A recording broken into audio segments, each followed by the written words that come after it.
welcome back. Today we have Thuli, just an amazing human being. Thuli was born and raised in South Africa, and she spent most of her time in Soweto, which is one of the biggest townships location with diverse cultural backgrounds, and it is notable for some of the historic events such as the June 16th uprising. Thuli relocated to the U.S. as a part of her work assignment and is operating within the HR space with a multinational company. Besides her professional title of absolute rock star, Thuli is a mother, daughter, grandmother, and sister, and she's passionate about life, traveling, family-oriented, and impacting those people around her, and in general, spreading her love and light. She strongly believes in transferring and imparting knowledge, and kindness is one of her greatest virtues. Welcome, Thuli. Thank you. So I want to go to what made you, okay, how am I going to say this? What was one of the things that happened that made you decide you needed to change and do something different? So what drove you to want to work with me and to be coached? Mm-hmm. Yeah, and that's a great question, Christy. And I think one of the things that I had that drove me really to seek your support in terms of coaching was around, I could see that I was sort of losing myself. Because sometimes what would happen, in our lives when we encounter some of the, some of the events, you'd encounter some of the events that may shake your core foundation, and you end up like losing who you are as an individual, and you start developing other patterns or habits that would start to make you feel that probably you're not worthy of some of that you have as an individual. You start doubting yourself, you start questioning a lot of things, or you start developing some of the negative things, especially having like negative internal dialogues within yourself. So that's one area that I needed to start working on, to say, this is not really who I am. Mm-hmm. I'm a positive person. Whatever that has happened does not necessarily need to change my core essence of my being. And in order to be able to start reclaiming my voice, and I needed to tap to somebody that would be able to help me to channel my energies in the right direction in terms of understanding what are some of those deep-rooted seeds that probably I have allowed to infiltrate my thinking, the way I view myself, and how that is impacting me as an individual. Hence, I decided to reach out to you. And when I saw your advert, really, I think I was just drawn to that and said, okay, let me just reach out to Christy and hear what he has to say. When I had a call with you, what we discussed, it really resonated with actually what I wanted to achieve and what I had envisaged my life or to be going forward. So I was really content about our first call and also the journey that we are currently in. So talk to us about losing yourself, right? So it's not necessarily, this podcast isn't necessarily about working with me, although I'm awesome. It's really about giving women insight on the journey of where they are right now and where they can be. And the way that I want to use this platform is, a lot of women feel trapped in their misery, or we think that we're too old to change, or this is the way that it's going to be, and I'm going to die here. So my hope with interviewing you and other people that I've worked with and some of the other guests that I have is to say, it's never too late to change. So talk to the ladies a little bit about how it's never too late to change. But what was that? Was it one thing that said, you know what, I need to change right now? Or was it a series of things that led up to that one or to the phone call? I would say it was like, it was more like a series of things that has happened, but it was more or less similar pattern, because what I would experience around, because that's something that I really struggle with, was like self-doubt. Was one of the things that I really struggled in, which is in the past I thought something that I had really dealt with and I have overcome. But I don't know whether being in a new environment, when I relocated to the US, I started, feeling that sense of self-doubt of, am I doing the right thing, particularly when it comes to my profession as well. And if I commit a mistake, I would tend to bash myself and be too self-critical about myself, and start also, overthink some of the decisions that I was taking, really not trusting some of the decisions that I was making as well. And because of that, I could see that this is now becoming a circle, and I'm really becoming demotivated and unhappy as well, as an individual. And I wanted to see what is it that I can do in order to change that current state so that I can be able to reclaim my voice, gain to a self of having that confidence. If I make decisions, I would be, being proud of those decisions that I have, taken, and without having any regrets or doubt. And one other thing that I really wanted to, probably I felt that was also lacking, it's the honesty and not being true to myself, so I wanted to ensure that I'm more transparent so that, people can clearly see who I am, and then when I'm so that when I can also show up, I'm able to show up being authentically me and not trying to mimic other people, and also not try to get that sense of validation, because that's one other area that I struggled with. I wanted, to be accepted. I wanted to be approved, and I wanted people's opinion mattered over and above what what I viewed as important things for myself. So I wanted to make sure that I'm able to liberate myself. I'm able to reclaim my voice. I'm able to, to not take people's affirmation and validation as being a true reflection of my of who I am, and just being my own cheerleader. Being my own cheerleader and celebrate me as well. So that's one area that propelled me to seek, your guidance as well, to say, how do I navigate this process? How do I really achieve that objective of really being able to be my authentic self and be able to speak up? It's interesting, as you were talking, when people's opinions matter, you're losing sight of what you really want. Women are conditioned, apparently in South Africa as well, to be people pleasers, which is huge here in the US. And your new environment, because you left South Africa and you came to the US, so a new environment only exasperated what you weren't taking care of. So I think about when I left my career and I got this cray boss, my forest was already on fire. So he just really threw lighter fluid on a problem that was happening. And so I was going to look for it, but I think we'll just move forward. I read an article very recently that talked about, it was a dean at a prestigious university from South Africa. She resigned because she wasn't ready for the resistance that she met in her new environment. And then I wrote, she should have called me. And I wasn't saying it arrogantly, but I was saying it because she wasn't prepared to manage the new environment. And this rolls right into, a lot of women want to be promoted and they want to get raises and they want to get to the next level. But until you do the work on this level, if you're unraveling on this level, the next level is really going to make you go splat. So what are your thoughts on that? Yeah, and that's a true, that's true, because sometimes we, as women, we may really aspire to take leadership positions as well.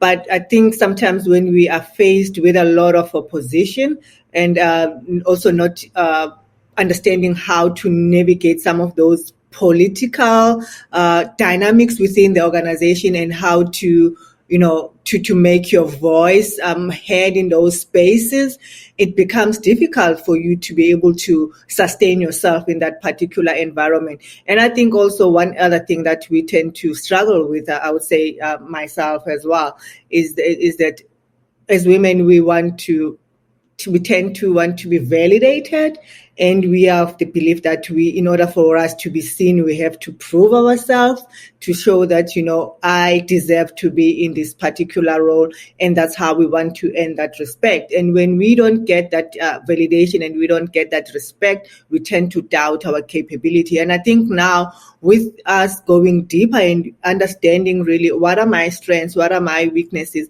how can I get, how can I pass this barrier of trying to please people, of trying to prove myself, but how can I make sure that I'm able to display my talents in a manner that is, with humility, but also being able to showcase, what I can offer without me trying to compete maybe with some of the my male counterparts or some of the women that are probably ahead of me in their career journey.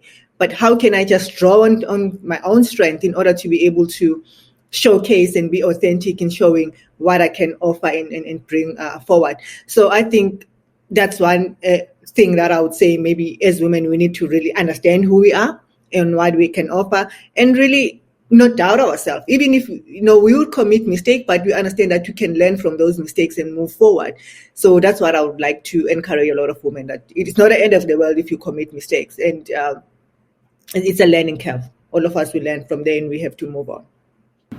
I love it. I love it. Like, I think about office politics and I say I assist women with getting promoted through office politics and self-care. Really, it starts with the self-care, because once you become rooted from within, you're able to play the politics, and you're not even playing politics. You're just showing up to be who you are. You're playing politics when you're trying to people please, or you're shrinking, or you're distorting your energy to make somebody to like you, or you have these psychological mind games that are going on. Like, I don't know if this woman wants to compete with me. I don't know how I'm going to show up. I'm going to go to this meeting. I don't know what they're going to think of me. Do they like me? Am I being arrogant? So once you just become rooted in becoming comfortable with who you are, you're the same person no matter which room that you're in. Yeah. True. That's so profound. I like that. Just be who you are, irrespective of the room, irrespective of the table that you sit in, because I think people want to see your originality or your authenticity in how you handle them, in how you deal with issues. They are not really interested in being, I would say, as a lioness or being aggressive or being, no, they're not interested in that, yeah. So a lot of people talk about authenticity, and it's until you get back to who you are. It's not even who you were. A lot of people truly think that I need to discover myself. And I say, you don't need to discover yourself. You need to remember who you used to be before life put you in a headlock. Tell the ladies, what are one or two things that you did that made the biggest shift in your life? Mm-hmm. Yeah, I think, starting the journey of really remembering, as you're saying, not really discovering myself, of remembering who Thuli is, I had to really do a deep dive. And I think I like your program, Christy, because it's not something that is really that is you just do at the surface. But it's not shallow. No, it's not shallow. No, we're not playing. Yeah, no, it's not shallow. And when you get into a program, you're thinking, oh my gosh, this is just gonna be an easy peasy thing that I will just do and get away with, with it. And then when you start really doing that deep dive, you really discover that this is something really that it's so core to your being, and the spirituality as well that is interlinked with the programs. For me, it's also resonated with me because I'm very spiritual. So when I got to get some of the materials that really had to reinforce the principles that I have learned around my faith, and to say, how does that also shape my being as well.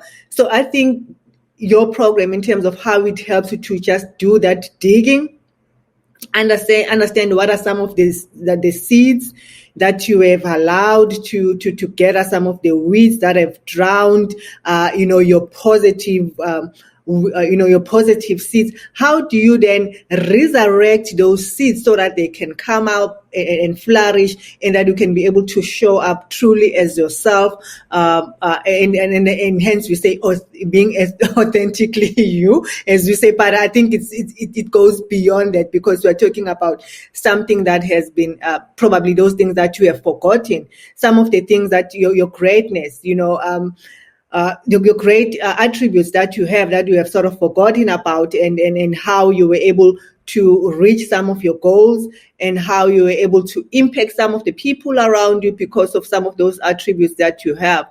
And I think your program has helped me to be able to really regain a sense of who I am through just doing that deep dive, or digging those weeds that were really suffocating and killing my positive seeds. You talked a little bit about the spirituality piece, and there are a lot of women who feel disconnected from the creator, whatever you want to call it, universe, God, the creator, whatever. But a lot of people feel disconnected from the supreme being or the source because they're really disconnected from themselves. Does that make sense? And so once you're able to get reconnected with Thuli, then you feel the grace that was always available to you. He would never leave you nor forsake you. He never left you. You left you. Woo! and that is so true, because as soon as you lose yourself, I think we understand that the kingdom of God, we are the kingdom of God. We are God ourselves. So once we start losing who we are, we really get disconnected to our maker or our creator, or what they call, but to me, that's my God. So once I disconnected with my God, and I started losing myself now because of, I started forgetting who he really says I am, and once I started gaining that, that faith of saying, okay, I understand. Yes, maybe I might have been shaken by these things, but I was not supposed to be shaken by those things, because I need to understand that he's always been there, and he will remain being my center as well, and my source. I say God as well. So I'm not the person to be like, well, you can call him whatever you want to, but you can, right? Because a lot of people are fighting for the same word, but we won't go into that on the show. Yeah. So you talked about being in tune with God, and I wanted to wrap that back around is when you lose yourself, you lose the connection, and it's the perceived connection. And then there's also a difference too between we know what the scripture says and then actually living it. People quote scripture all day. But I'm like, but have you become the scripture? So what have you learned through your journey of the things that you used to say, now the things that you are?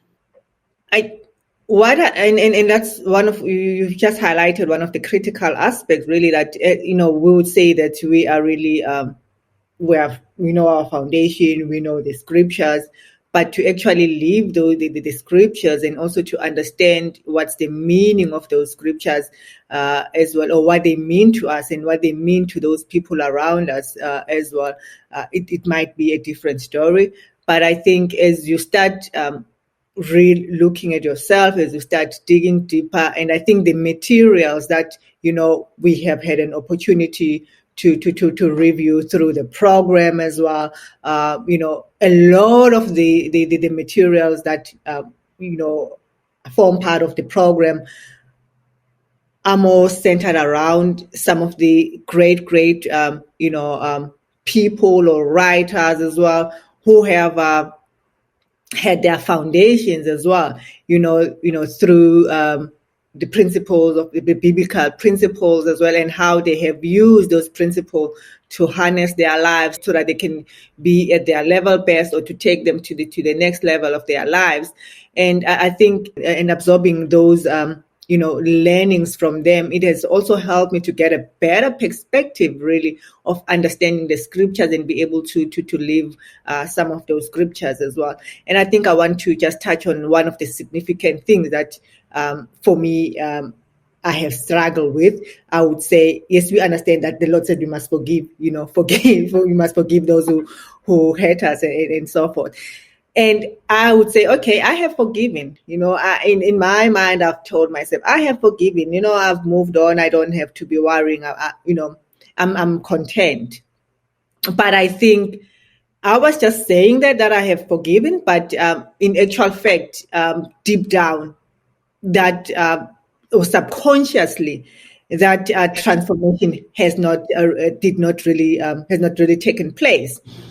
And I think during the program, when we were going deeper and trying to, deal with some of those underlying factors that maybe are sort of impacting one to fully really explore the forgiveness that one is purporting to be saying, I have really achieved. So when we started doing it, I understood really that, I have the power. The power really of forgiveness lies with me. And if I forgive without expecting anything in return, that's not necessarily going to help me, not going to hurt me, but instead it's going to help and liberate me and heal me, because I'm doing that out of my core in understanding and fully saying, I forgive you. I forgive you no matter what, whether you will give me, I will get an apology from you, or whether you reciprocate that forgiveness back. It really doesn't matter. I'm doing what is right. And as they always say, that if you don't forgive, it's like you taking like a poison on a daily basis. It does kill you. But I think with this journey of mine, that was one of the huge transformation of really allowing myself to truly forgive without expecting anything in return. And I think that's what we should always be striving for in life. Just being you, doing things without any expectations. And I think it frees all of us from any heartaches as well. It just allows us to be the givers that we expected to be. We can freely give love. We can freely give kindness. We can freely give a smile. We can freely give all those seeds or those fruits of the spirits that we're supposed to build our life around. I love it. When I think about forgiveness, we do a lot of shallow forgiveness where we say it, but we really don't mean it. You be like, I forgive you. I can't stand you though, right? Or some people say, I forgive you, but I'm not going to forget. I remember when my friend was telling me about the forgiveness book in 2014 or 15 or something like that. And I was like, man, I did that already. I didn't wrote some stuff down on paper. I work with Oprah and I tear it up and then I burn it and I send the smoke out and I say, woosah, woosah, woosah. So I've done the forgiveness rituals. I've been on the mountain in Glacier Valley, British Columbia, with an Indian chief that they're like beating the drums and they got the incense and we're doing forgiveness. Like, I've done a lot. Yeah. And still there are different levels to it. So going to you when you finally forgave, which it wasn't easy. When I was like, you need to forgive somebody, and you were looking at me like, there ain't no way, I'm not doing it. And I was digging in on you. I am a person who holds high achieving women accountable. I'm not going to let you leave my care without being changed. And however you want to call it, WWF, I'm going to wrestle you down or I'm going to grind on you until you do, because what I wanted and what I said was, I want you to forgive because I want you to see who you are on the other side of it. Talk to us about that process of when, I talked about it and there was immediate rejection, but then on the other side of it, 2 weeks later, you came in looking 10, 15 years younger. We all noticed, and now we call you Thuli Buttons, Thuli. Thuli the DA's 20 years in the face in 2 months. All through forgiveness. What has the impact been for you in your life just by forgiving?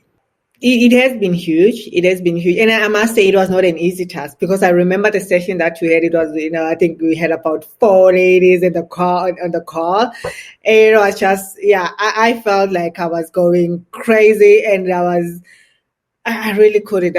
And I remember leaving that call feeling that, oh my gosh, what did I just sign up for. And but I must say, I must say the encouragement. I think that's one other thing that I need to really commend the program and say, in that you get to interact with really women from diverse walks of life as well, and in the support structure, it's so great that you are not in a place where you'll be judged, but you're in a place where you have other women that listen and also share some of their experiences, and also share some of the impart a really great advice, which is something that I really took on that night. And also from your end, just being firm, to say, you have to do this. Unfortunately, you don't have an option in this instance. You have to do it, because if you don't, there's no option. There's no option. You have to do it. You have to, because if you don't, then you are sort of derailing your progress and your breakthrough as well. So for me, that message hit really home. And I remember you even sent me a text message post that post a call to just to encourage me as well, and to say, but I'm giving you a timeline. When we convene again, I want to hear that you have really. I want to hear about it. I want to hear the feedback, what you have done. Have you taken the step? And yeah, and from then onwards, really, I also deliberated on, should I do it? Should I not? But I just had to take it on my stride and confront the giant that was before me as well. And I decided to forgive, send a text and just say, you know what, I just forgive you, and no explanations in terms of the reasons and so forth. It was just, I forgive you, and that was it.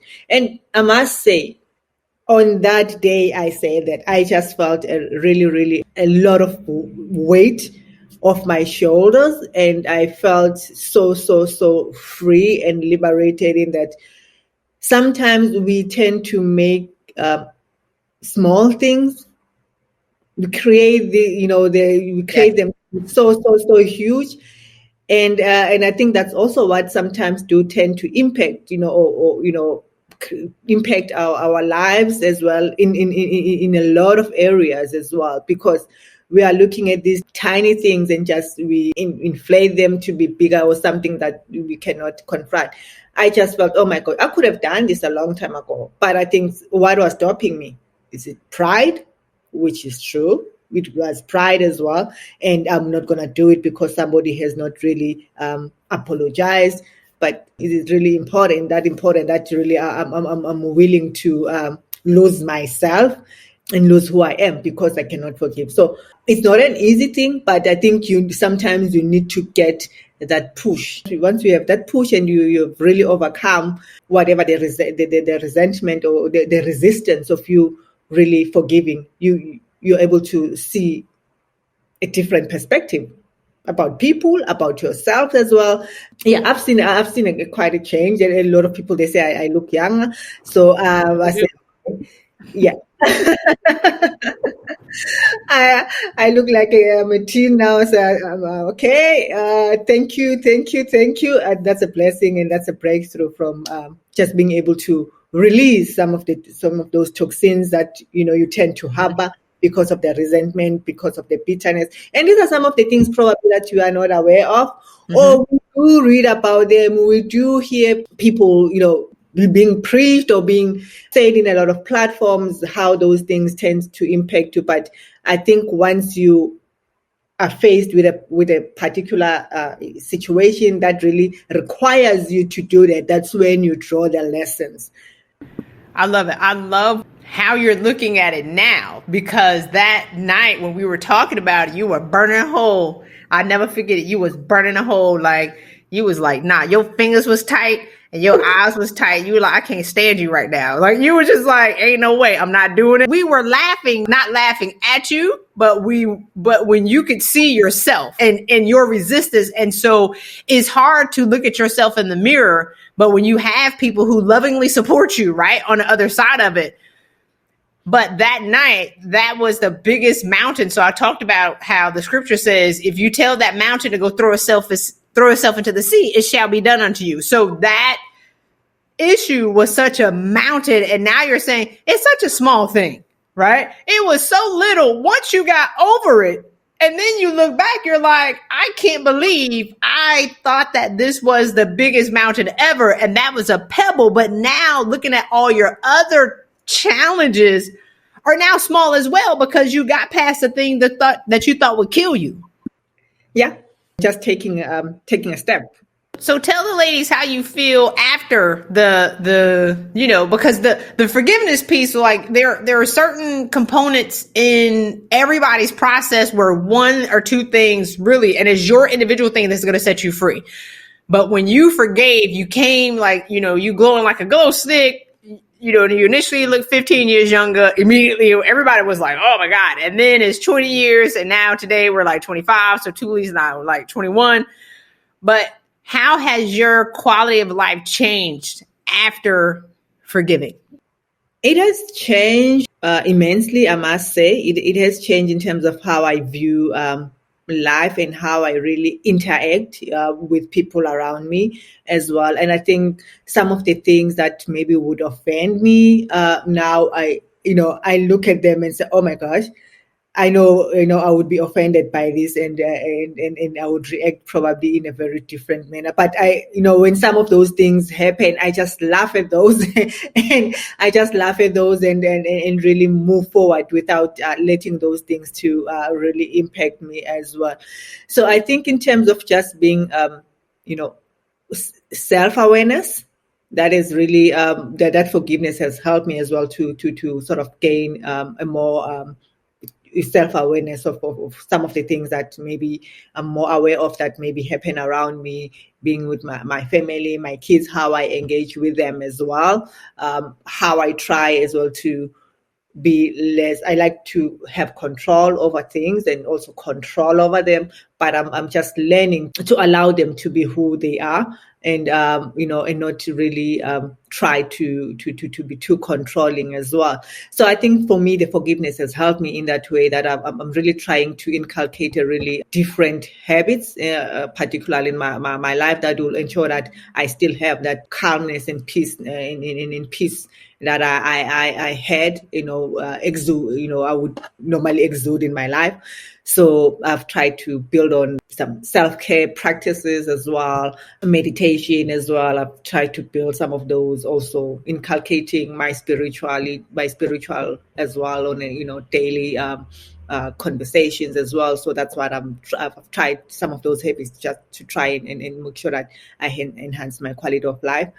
I think one of the things that has also shaped me as well, through forgiveness, was just being decisive. Being decisive and being intentional about if I want to do something, really I don't want to be overthinking about it.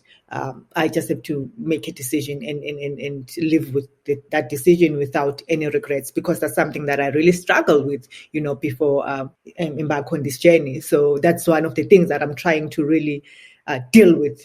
Stop overthinking, be decisive, and being intentional in your decisions, and don't regret.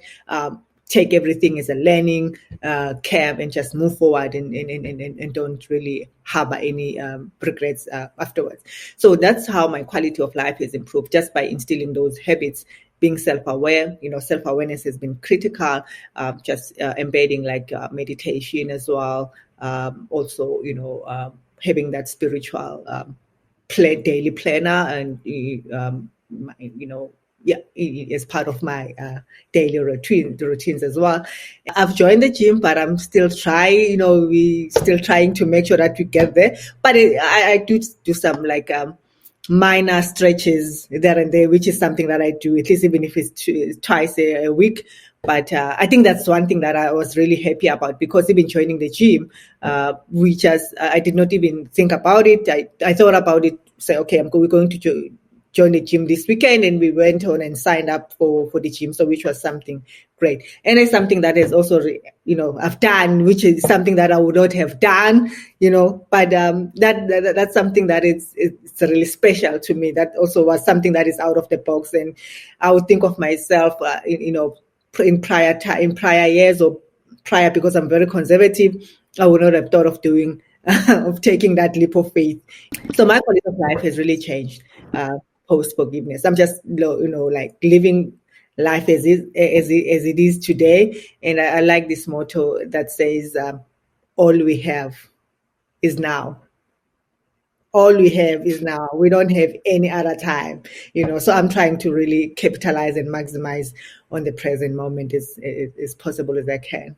I love it. You touched on something that was so good. And I think it's a challenge that a lot of women have in the workplace is once you were able to forgive, right? And just let baggage go. Really, that's what it's about. It's letting go stuff that happened in the past that you're carrying with you into every day. When you could be offended by what people say to you is because you're holding on to offense. Like if you're holding on to the baggage of offense and to the thoughts of offense, yeah, everybody's going to be able to trigger you because you're in pain and they're just adding to your pain. And when you let that stuff go and people say stuff, you just kind of look at them and you're like, yeah, you're not as offended, which is shocking to yourself because you're like, wait a minute, I didn't get mad. They didn't.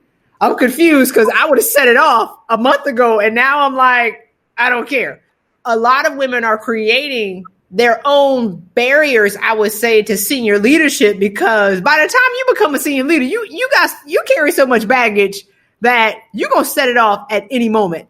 Give the ladies a little bit more of a deep dive into whenever you let go of the spirit of offense because you forgave, now you're just, and I made that connection, seeking more ways to feel good.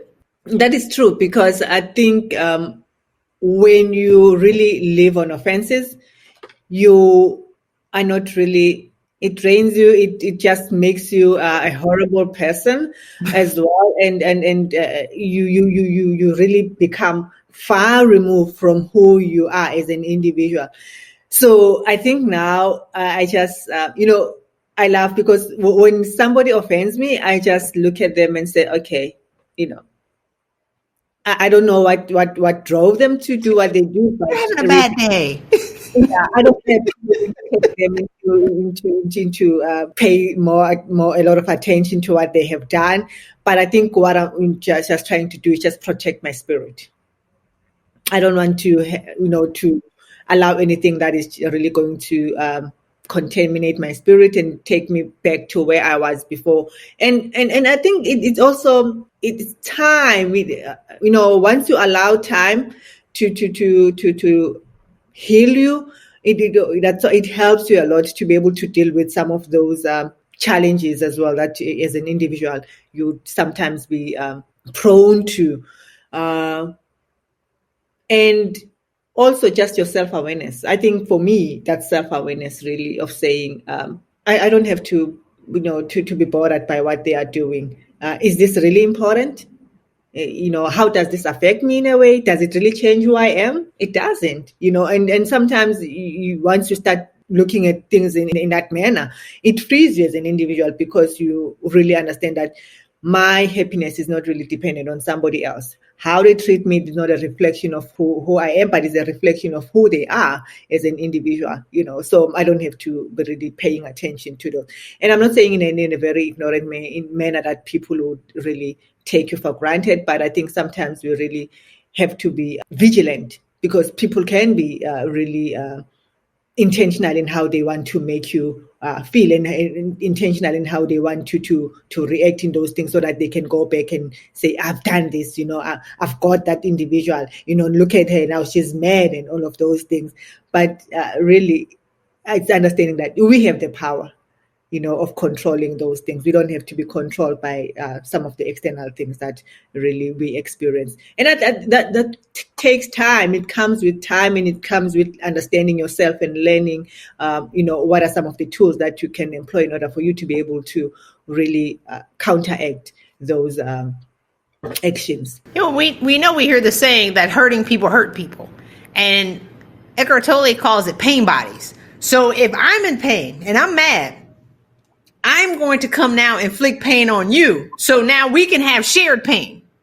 So, and this can be people who are at work, but it also works with friends, Thuli, where I'm having a great day. And then you call me And then we start talking about our shared dysfunction and our shared trauma. Now we both miserable. When you talk about the self-awareness, and I wrote down, when you find joy, you don't want to let it go.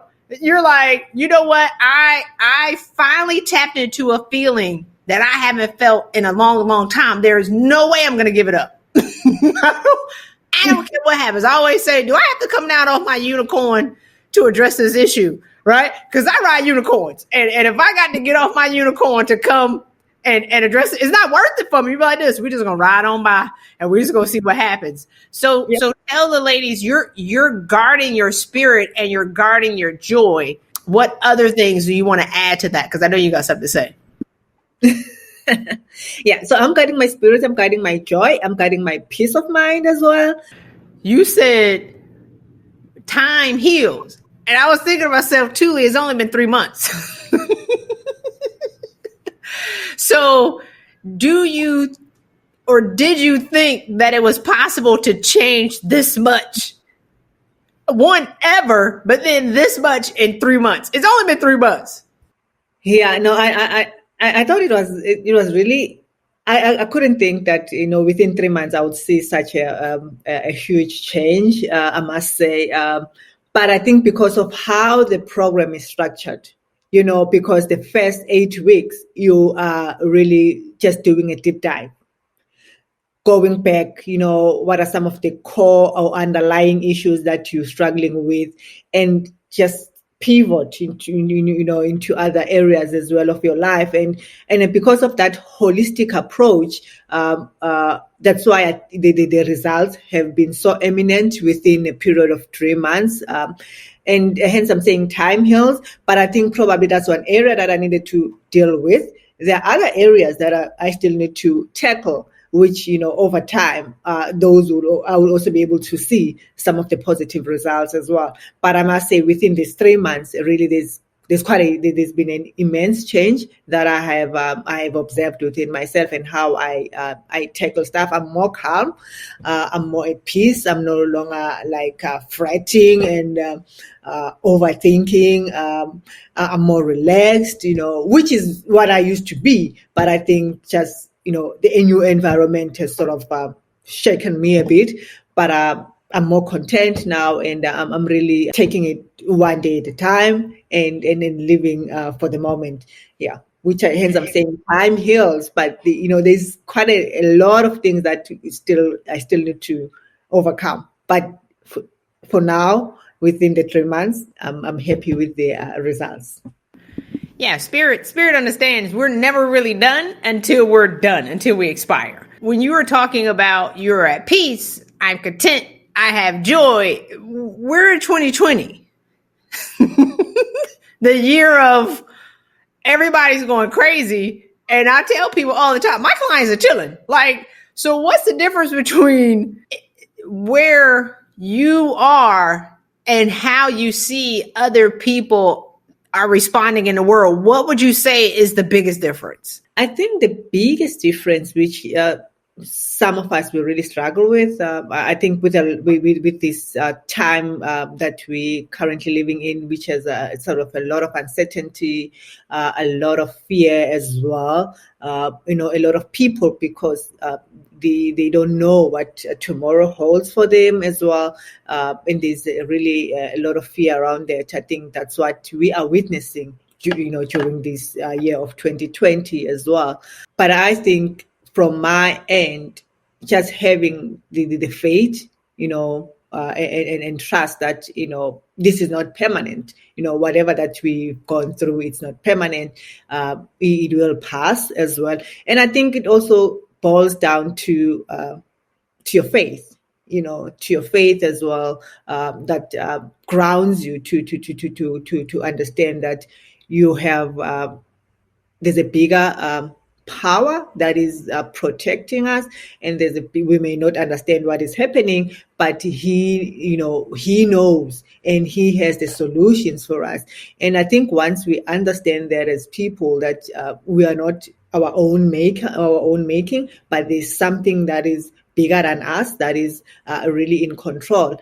We learn to surrender, and we learn to trust, to give all to God, to say, just take control, and we trust you, and you lead us. So from I think from my end, just having that perspective, and that has sort of helped me in navigating this difficult difficult period that we currently. And I think also it was a blessing as well for us, because probably if it had not happened, I would not have had this opportunity really of engaging with with you, Christy, and meeting you as well. So it was a blessing that we had to experience or go through this period, so that some of us we can also be able to start getting back to remembering who we are, remembering what are some of the things that really create or make us as well. How can we build on that so that we can have more energy and strength to face the future, or what lies ahead of us. So it has been a blessing, I must say. So I know we got to close because you got to go, but when I think about how crazy this year is, if you're rooted, you are able to get rooted, or I would say greater rooted in your faith and your spirituality, because you became more rooted in yourself. Mm-hmm. And so a lot of people are having challenges with what's going on in the outside world. But when you have peace within the outside world, you're like, well, wherever God takes me, I'm going to go. But it's hard to do that unless you get rooted back into who you are and just be solid and throw your hands up and be like, if this happens, I know it's all going to work out. It all works together for my good. And you start to believe, Thuli, what you've actually been saying, and you can like own it and stand it. And you be like this, no, everything works together for my good. Like, what's going to happen? I don't know, but it's going to be great. You got fired. Well, I know he got something better around the corner. So, any last 30-second word that you have for the ladies? Yeah, I think what I can just say to the ladies, I think really let's own our power. Let's understand that we have seeds of greatness within us. And let's not allow other people to define us and tell us who we are. And let's just start celebrating our wins, whether small or big wins. Let's be our own cheerleaders, and that's something that I've struggled with. But I think once you start being your own cheerleader and you start, you start liberating yourself as well, mentally, your mind and soul as well. Be who we are and do us and not other people. All right, Thuli Buttons, thank you so much. Thank you so much for showing up for the interview. Thank you for the insight that you shared. I know that, millions of people are going to be touched by this. So thank you so much. Take care, and I'll see you soon. See you soon. Thanks, Thuli.